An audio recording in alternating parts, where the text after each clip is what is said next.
ধরে রাখবা নড়ে না যেন।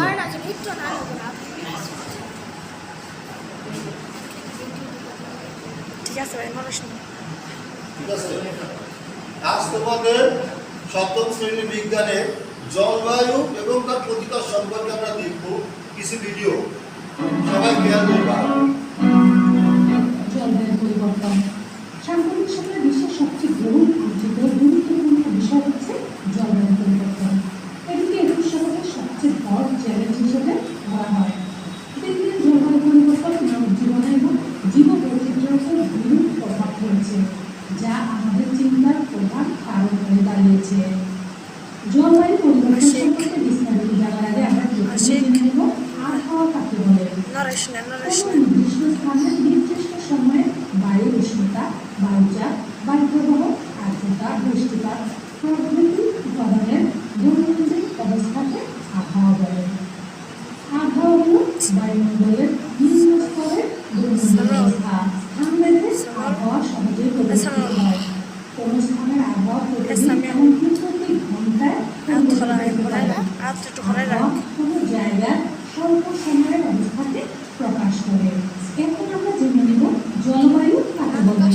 কোন নির্দিষ্ট স্থানে দীর্ঘ সময়ের 30 থেকে 35 বছরের আবহাওয়ার গড় অবস্থাকে জলবায়ু বলে। সাধারণত বৃহৎ এলাকা জুড়ে জলবায়ু নির্মিত হয়ে থাকে। বাংলাদেশের জলবায়ু মোটামুটি উষ্ণ, আর্দ্র ও সমুদ্রাপন্ন। মৌসুম বায়ুর প্রভাব এখানে অধিক হলে এই জলবায়ুকে ক্রান্তীয় মৌসুমী জলবায়ু বলা হয়। এখন আমরা জানব জলবায়ু পরিবর্তন কাকে বলে।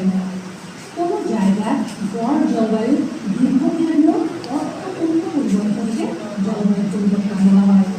এই পরিবর্তনের ব্যাপ্তি কয়েক যুগ থেকে কয়েক লক্ষ বছর পর্যন্ত হতে পারে।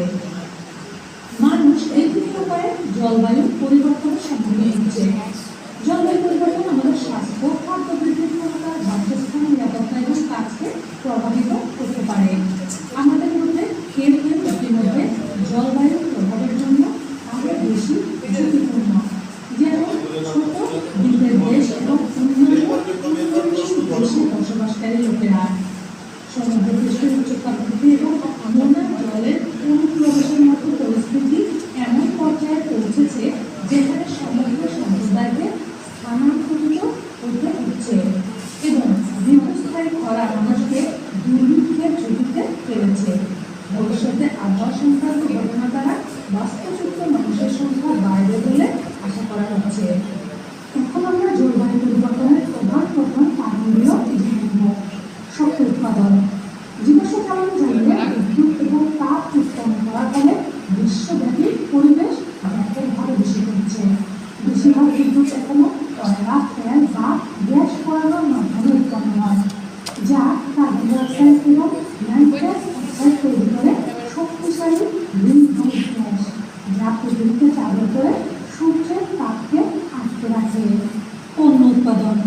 সিমেন্ট, লোহা, ইস্পাত, ইলেকট্রনিক্স, প্লাস্টিক, জামাকাপড় এবং অন্যান্য জিনিসপত্র তৈরির জন্য শক্তি উৎপাদন করার জন্য বেশিরভাগ জীবাশ্ম জ্বালানি পোড়ানো থেকে উৎপাদন করা হয় এবং শিল্প নির্গমন উৎপাদন করে খনি এবং অন্যান্য শিল্প প্রক্রিয়াগুলো গ্যাস নির্গত করে, যেমন নির্মাণ শিল্প।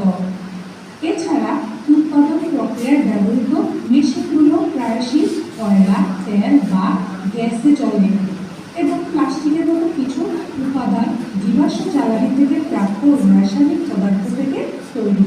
সুতরাং বলা চলে উৎপাদন শিল্প বিশ্বব্যাপী গ্রিনহাউস গ্যাস নির্গমনে সবচেয়ে বড় অবদানকারী। গাছ কাটা বা বন কাটা। খামার বা চারণ ভূমি তৈরি করার জন্য বন কেটে ফেলা হয়, ফলে গাছ যে কার্বন সঞ্চয় করে তা বাতাসে ছেড়ে দেয়। প্রতি বছর প্রায় 12 মিলিয়ন হেক্টর বন ধ্বংস হয়।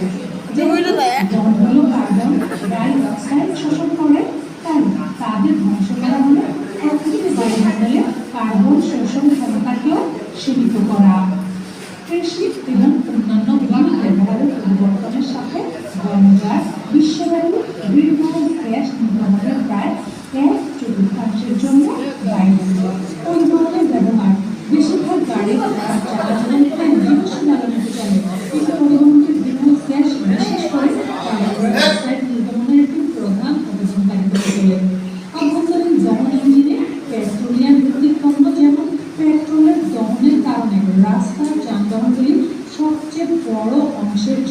দায়ী। কিন্তু জাহাজ এবং প্লেন থেকে নির্গমন বাড়তে থাকে। বৈশ্বিক শক্তি সম্বন্ধিত কার্বন ডাই অক্সাইড নির্গমনের প্রায় 1/4 জন্য পরিবহন অ্যাকাউন্টে দায়ী। খাদ্য উৎপাদন উৎপাদনের ফলে বিভিন্ন উপায়ে কার্বন ডাই অক্সাইড গ্যাসের নির্গমন ঘটে, যার মধ্যে রয়েছে বনজার কৃষি ও চারণের জন্য জমি পরিষ্কার করা, গরু ও ভেড়ার দ্বারা পরিবেশ দূষণ, ফসল ফলানোর জন্য সার এবং সার উৎপাদন ব্যবহার, এবং খামার সরঞ্জাম বা মাছ ধরা নৌকা চালানোর জন্য শক্তির ব্যবহার, যা সাধারণত জীবাশ্ম জ্বালানি দিয়ে করা হয়। এইসব খাদ্য উৎপাদনকে জলবায়ু পরিবর্তনে একটি প্রধান অবদানকারী করে গড়ে তোলে।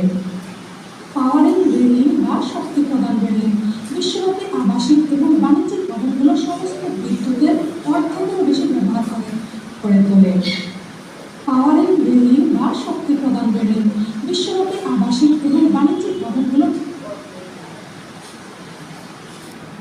স্যার ভিডিও বন্ধ করব?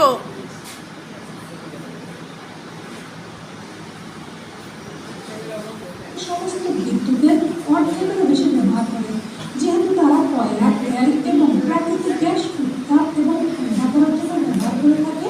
তারা উল্লেখযোগ্য পরিমাণ গ্রিন হাউস গ্যাস নির্গমন করে। গরম এবং শীতল করার জন্য ক্রমবর্ধমান শক্তির চাহিদা, ক্রমবর্ধমান এয়ার কন্ডিশনার মালিকানা, সেই সাথে আরও যন্ত্রপাতি এবং সংযোজিত ডিভাইসগুলির জন্য বর্ধিত বিদ্যুতের ব্যবহার সাম্প্রতিক বছরগুলোতে গ্রিন থেকে শক্তি সম্পর্কিত কার্বন ডাই অক্সাইড নির্গমন বৃদ্ধিতে অবদান রাখছে। ভোগের পরিমাণ বৃদ্ধি। আপনার বাড়ি এবং শক্তির ব্যবহার, আপনি কিভাবে ঘোরাফেরা করেন, আপনি কি খান এবং কতটা ফেলে দেন, সবই গ্রিনহাউস গ্যাস নির্গমনে অবদান রাখে। পোশাক, ইলেকট্রনিক্স এবং প্লাস্টিকের মতো পণ্যের ব্যবহারও তাই করে। বিশ্বব্যাপী গ্রিনহাউস গ্যাস নির্গমনের একটি বড় অংশ ব্যক্তিগত পরিবারের সাথে যুক্ত। আমাদের জীবনধারা আমাদের গ্রহের ওপর গভীর প্রভাব ফেলে। সবচেয়ে ধনী ব্যক্তিরা সবচেয়ে বড় দায়িত্ব পালন করে।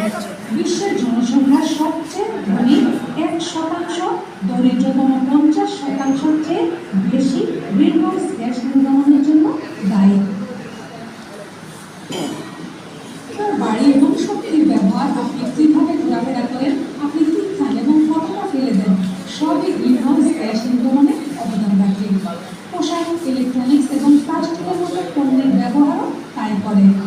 বিশ্বব্যাপী গ্রিনহাউস গ্যাস নির্গমনের একটি বড় অংশ ব্যক্তিগত পরিবারের সাথে যুক্ত। আমাদের জীবনধারা আমাদের গ্রহের উপর গভীর প্রভাব ফেলে। সবচেয়ে ধনী ব্যক্তিরা সবচেয়ে অক্সিজেন, আর গাছ থেকে আমরা সেটি অনায়াসে পাই। বর্তমানে ক্রমবর্ধমানভাবে গাছ কাটার উৎসব চলছে, ফলে জীববৈচিত্র্য হুমকির মুখে পড়ছে। তাই আমাদের উচিত প্রতিনিয়ত গাছ লাগানো। বাড়ির চারদিকে, রাস্তার পাশে, রেল লাইনের দুধারে, শিক্ষা প্রতিষ্ঠানে গাছ লাগাতে হবে। বনাঞ্চল ধ্বংস করা যাবে না। 2. জীবাশ্ম জ্বালানির ব্যবহার কমানো। জীবাশ্ম জ্বালানি যেমন কয়লা, তেল এবং প্রাকৃতিক গ্যাসের ব্যবহার কমাতে হবে।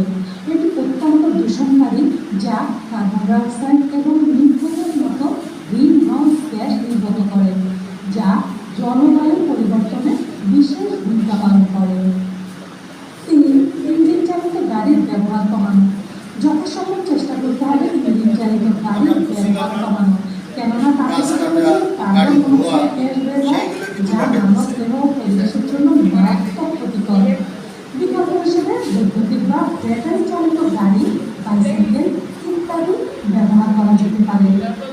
4. গ্রিনহাউস গ্যাসের ব্যবহার কমানো। প্রতিনিয়ত বায়ুমণ্ডলে গ্রিনহাউস গ্যাসের পরিমাণ বৃদ্ধি পাচ্ছে। জলবায়ু পরিবর্তন রোধে বায়ুমণ্ডল থেকে গ্রিনহাউস গ্যাস দূর করতে হবে। বায়ুমণ্ডল থেকে কার্বন ডাই অক্সাইড বা অন্যান্য গ্রিনহাউস গ্যাসগুলো পৃথকভাবে দূর করার জন্য নিয়ন্ত্রণ করা গেলে জলবায়ু পরিবর্তন নিয়ন্ত্রণ করা সম্ভব।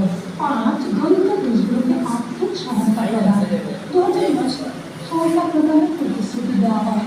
বিশেষজ্ঞদের মতে দরিদ্র দেশগুলোকে গ্রিন এনার্জির দিকে ধাবিত হওয়ার জন্য আর্থিক সহায়তা প্রদান অব্যাহত রাখতে হবে। অত্যন্ত দুঃখের বিষয় এই যে আন্তর্জাতিক গবেষণা প্রতিষ্ঠান জার্মান ওয়াচের 2010 খ্রিস্টাব্দে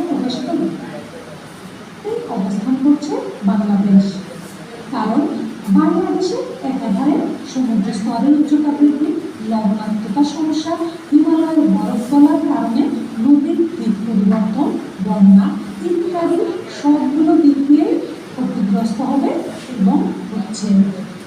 সুতরাং আমরা যদি এখন কার্যকর পদক্ষেপ গ্রহণ না করি তাহলে ভবিষ্যতে আমাদের জন্য কঠিন সময় অপেক্ষা করছে। আজ এই পর্যন্তই। আল্লাহ হাফেজ।